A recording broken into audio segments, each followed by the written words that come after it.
So I was just looking there.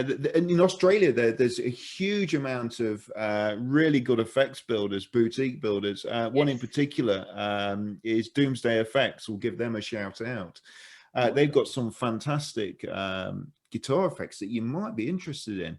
I'll send you details over. Yes, if you've please not do. I like to support Australian companies or local companies. Yeah. It's great to play their gear and stuff. Even small companies. That's why I love pedal pods. They're small, they're building up, but it's awesome to support such a great, product. So, send me their details too, because I'm always loving to put new pedals on my board. Well, yeah, the Doomsday Effects make some great. They've got a couple of great effects. Superb. They're in West Queensland. I believe. Awesome. So Caloundra West, Caloundra, West Queensland, apparently, or something. Yep. So, but I'll send you the details. Check them out. I know what you mean. Absolutely great company, great pedals. Awesome. So I'll check them out. The album and the singles that you are writing and is due for release next year, do they feature effects or have effects, guitar effects, influence in any way the way you've written a song, or do they feature in your songwriting much at all? It does. In this song, that's going to most likely be the single, not much. This pedal will be on it, definitely. So you'll hear a little bit of this, though it is mainly a cleanish guitar sound. There will be a bit of the delay, so you'll see the boss out, and then I do like a little bit of reverb and little bits of that. But other than that, it's pretty clean, this song. But look, what I do is normally when I start playing, I just kind of add pedals, press them, and then go, that's the sound, before I obviously get in the studio. Even in the studio, I change my mind 100 times. So it could be like I've added, say like the Paisley, but instead I'm going to use the Boss. So I change a lot, but it just depends on what the songs I think's needing. And I love playing it live with the band first, as in that band practice, just to see what it feels like, the tonality of it.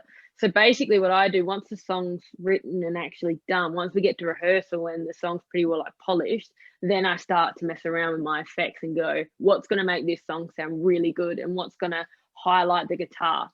So that's kind of how I approach effects on my songs and things like that. Even in cover bands, it's like, what are they using? How can I, make that sound similar? That's why I like this for cover bands, because it's so versatile versus having like a million pedals. But my sound, love pedals. So well, I'm the same. The thing is, because I play in covers bands and I play in tribute bands. Nice. And when one of the reasons why there's so many very different pedals on there is that if the band say, right, we want to play a song by, or we want to play a certain song and it's got a chorus on it, or they want to play. I mean, for instance, I play in a 90s Britpop tribute band, and one of the songs popular, it was a song by Suede called Animal Nitrate, and it's a really, really great guitar tone, and the only way I can get anywhere near that is with a fuzz and with a flanger. So I need those effects available at the time. If the band says, right, we want to play this song, and I've got to replicate that sound of the guitar, I've got to have the effects available. So that's why my effects board is like that, because I just like to have there's nothing. You need everything. Yeah, it's nothing worse than. I know what you mean. Yeah, it's band saying, "Oh, they want to play a song, you haven't got the effects available." It's exactly. So you're using orange amps pretty much, and are you pretty much using your Strat all the while, or what's your guitar collection look like? Mainly at the moment I use it's just a black special Strat. It's actually over here. I can go and grab it if you want. Yes, please.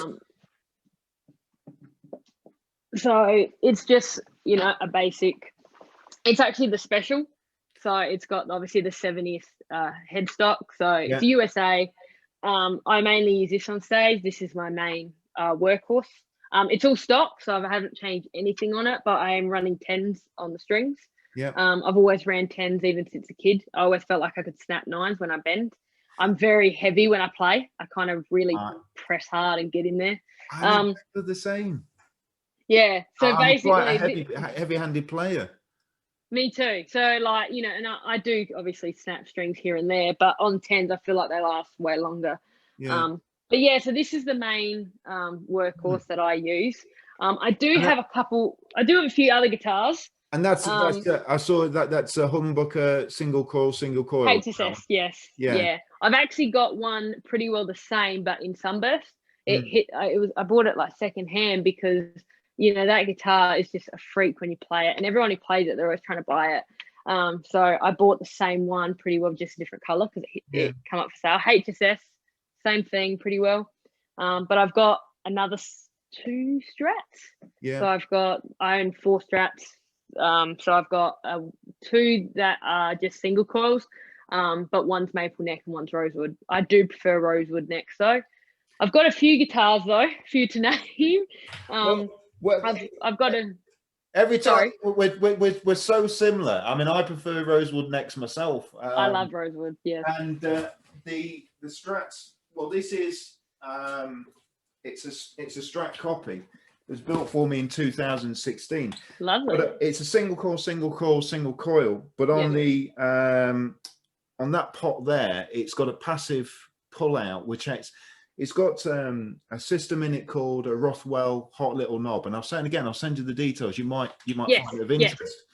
Because when you pull out the Rothwell hot little knob, it changes the pickup configurations dependent on which switch. So for example, in that position, in that position, it allows every single pickup to be activated. Wow. So you can play a sound with every single pickup on. And in that position, positions 1 and 2, it turns these into humbucking.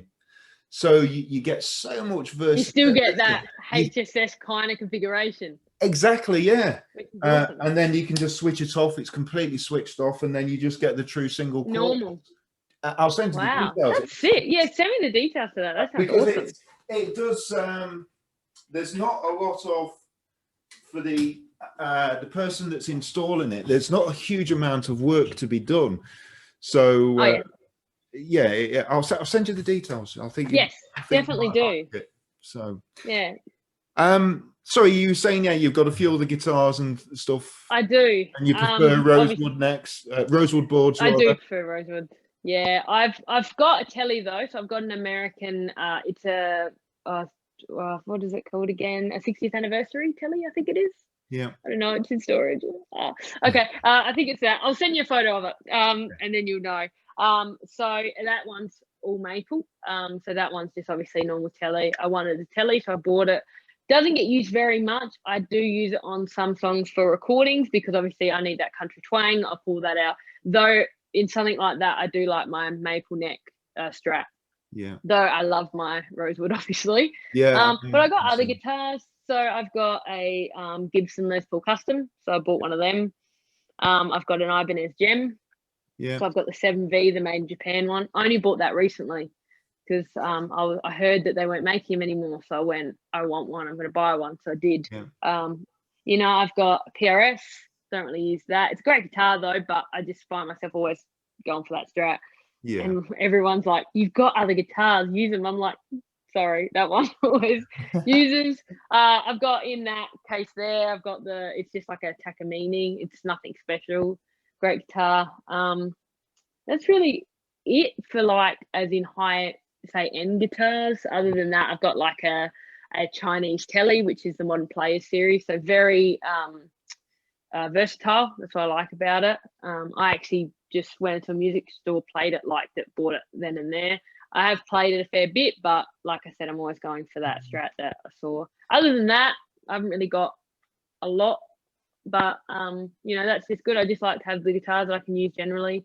Well, even though, like I said, the black one gets the main lot of use. Hopefully you'll be getting a phone call from Fender at some stage and saying, Ellen, we want to make you a Strat. Exactly. We want to make you your own signature Strat. I think that's every guitar player's dream. And hopefully when the album's out and you start selling the single, that's gonna happen. So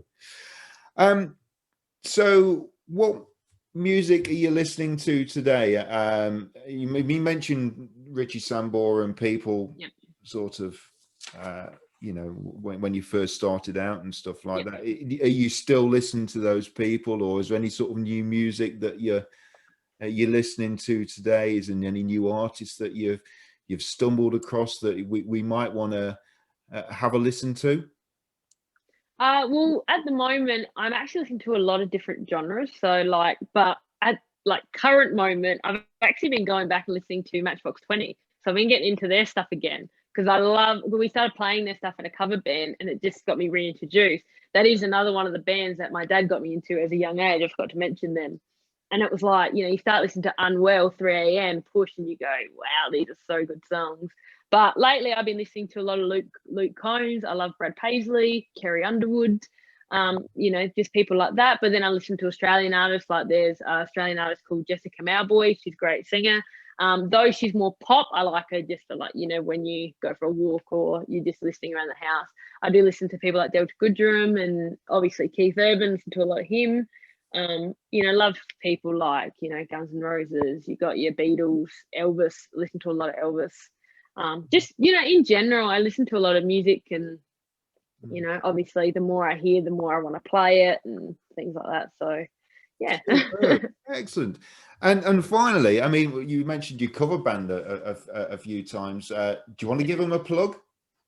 All right, well, our cover band is actually called Push, because that was the first song we learnt, and it's actually after the Matchbox 20 song.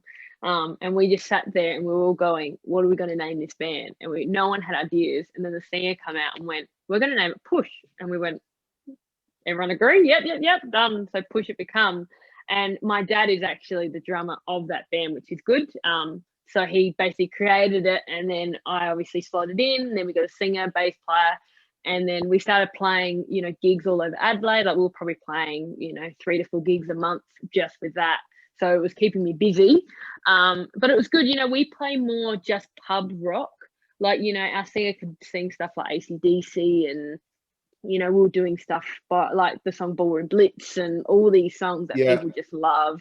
But it was good because there were some songs we were doing like some awesome songs like, you know, Push, which is like just awesome songs, and 3 a.m. and we did what else is there? Shook Me All Night Long, and there's so many songs that people just got right into. You know, I did a couple Pink songs that I sang, and, you know, it's just so cool, you know, to do stuff that people just love, and then they come up to you and they request songs, and you go, yeah, sure, we'll play that again. You know, like the Summer of '69s and all that people love. But yeah, you know, I love playing in my cover band. It's so much fun, especially playing with Dad. Like, you know, I couldn't, you know, say that that's bad. It's just great. It's so much fun.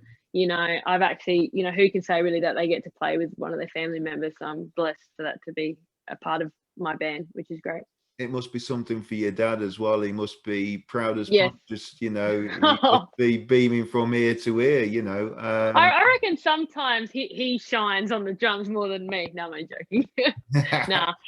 Nah, it's good. Nah, it's really fun, you know, like, you know, we all play well together, and but we had to get a new bass player because our other bass player had a couple of health issues.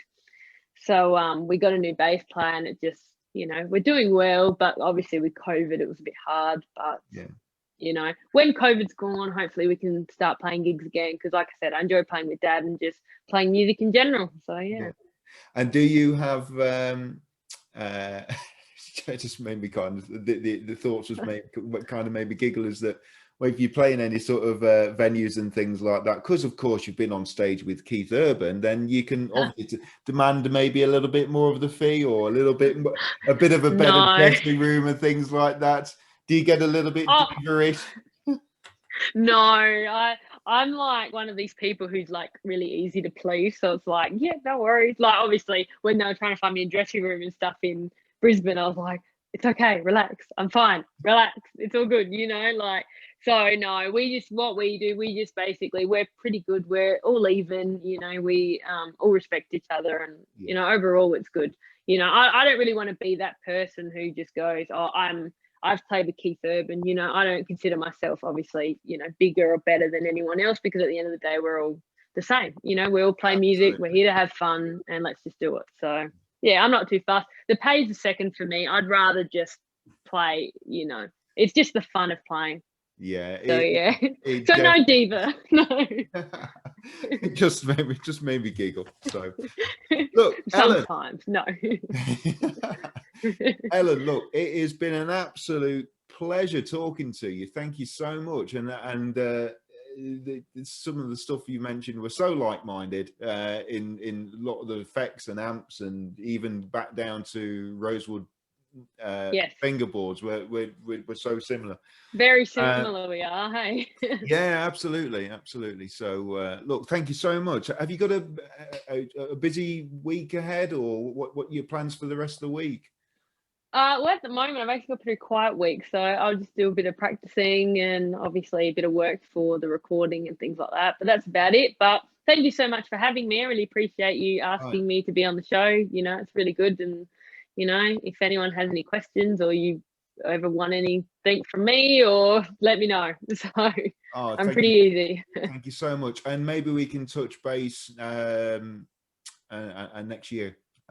Yes, next year a few things are happening, so yeah, I can definitely tell you more information obviously as things happen. But yeah, at the moment, sorry, I can't. Though I wish I could, but unfortunately I can't. We understand that, and but it'd be nice again to you know, to if we can catch up again next year. And yeah, sounds good. You know, I've enjoyed having our chat, which is good. So yeah, that sounds great to me. Brilliant. All right. Well, you have a wonderful rest of the week, Ellen. Good luck with the album. Good luck with the EP. Keep rocking. Keep playing. Good luck with the Orange Rocker 15. Thank you. And, I will. I can't wait for it to come. And say hello to Dad for us. Yes, I will. So thank you for having me on the show. I'll talk to you maybe next year. Yeah. But I'll keep my eye on the group for more. All right. See you later, Alan. No worries. See you later. Bye, guys. Bye-bye. Bye.